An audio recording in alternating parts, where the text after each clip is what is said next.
Di pa si Madam ikakasal na. Tapos ikaw tong nanonood, maasa ka lang na palang araw. Mahanap mo rin si Prince Charming. Paano mo naman mahanap? Kabit Ay, ka. sorry, may ads. Di mo naman daw kasi alam. Hello, mga B. Ako nga pala si Komi, ang inyong masayaing florista dito sa Saudi Arabia. And for today's Bulaklak serye, meron nga tayong imemekos-mekos na naman na arrangement. Ano pang hinihintay nyo mga B? Gawa tayo ng arrangement. Tara na, let's go. So, i-prep lang muna natin itong paglalagyanan ng tinatawag dito sa mga Arabic na mahar. Ito yung pinakalalagyanan ng mga pera nila na ibinibigay sa mga kinakasal mga B during engagement party nila. So, dito sa mahar na yan, hindi mahal ha. Anyways, mahar yan is mahal. Kasi nga, mahal yung mga regalo. Meron tayong linagay na box, tapos meron tayong mga linagay na engagement rings. So, i-fix lang natin yan mga B para hindi siya matanggal at talagang secured na secured yung ating mga design. Kasi mga B, alam mo na, pre kakasal to no, dapat secured to. Paano kung mahulog? Di napunta pa sa iba. Aray mo! Pakok! And because nga special ito mga B, kaya kailangan mga special din ng mga bulaklak ilalagay natin. Maglalagay tayo ng mga limonium na sarado pa mga B kasi nga bago. Pero hindi natin mabubuklat yan mga B. Itong mga mauve na kulay ng mga rosas, nabuklat na natin. Pinalaki pala yung mga rosas na yan mga B para talaga mapawawi-wow itong ating customer. Ginawa ko lang pala dyan sa mga mauve na mga roses na yan mga B,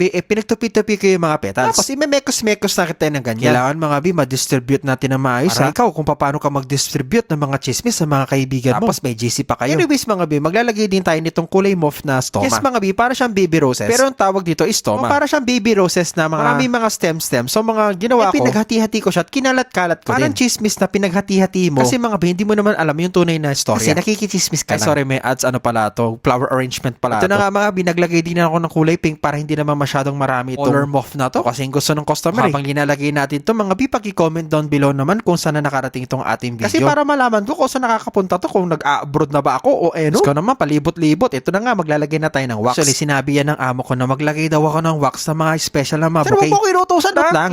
Maglalagay talaga ako kasi mga special to mga pero hindi to kagaya ng gypsophilia ha. Kasi yung gypsophilia mga medyo kurita ng konti. Itong wax talaga medyo mahal. Meron din kami mga status na kulay puti. Kaya maglalagay din ako, wala ka na magagawa. Tapos itong greens naman mga wala mo nang masinjana. Kasi nga chismis yun. Naman chismis. Chismis pa nga yung na naman tungkol na naman sa kabit. Anyways, natin ikwento baka masaktan na naman. Naglagay pa rin ako ng masinjana sa likod mga kasi medyo magastos. Eucalyptus pag linagay natin lahat. Tapos isprayan natin para mas maging maganda at mas maging fresh itong ating arrangement. Ito naman ngayon mga ito naman mga ilalagay naman natin yung mga regalo. So dito sa Saudi Arabia, hindi uso will you marry me mga kailangan talaga engagement talaga yun. So meron silang mga engagement rings, tapos ilalagay na natin dyan sa lalagyanan. Tapos itong box na to, dyan natatago yung mga sekreto nyo. Charot lang, dyan natin ilalagay yung oud na tinatawag. Tapos mga sobrang mahal ng per kilo. Dapat ipapakasiksik natin na ganyan. Actually may amoy yan. Ito naman ay tinatawag ng oud oil. Concentrated oil yan na pinapahid-pahid sa mga kung saan-saan parte ng katawan. Basta bahala na kayo kung saan magpapahid. Tapos syempre may pera no. Ang minimum kasi dito sa mga chismosa mga customer ko ng mga Saudi. Charot lang, hindi. May sa kanila mga 35k reals and above yung presyo na pinare-regalo nila sa mga kutuba nila. At sa kapal niyan mga mga 1 milyong piso na yan. O diba? Para sa akin umaabot na yan ng 1.5 million pesos. Oh, no. Syempre mga nagustuhan ng ating customer itong ating design. And ready na siyang ikasal. O diba napakaswerte? Ay ba mga gusto niyo mo bang maregaluhan bago ikasal na ganito? Abay syempre comment down below. Syempre share na rin ating video para magkaroon ka ng blessing sa katapusan. Because the more sharing is the more blessing. Please like, comment, and subscribe para sa mas marami pang mga bulaklak serye. Natin sa inyo ng one and only masayaing florista dito sa Saudi Arabia. Syempre walang iba kundi si Komi. Not chismoso. Paano ba yung mga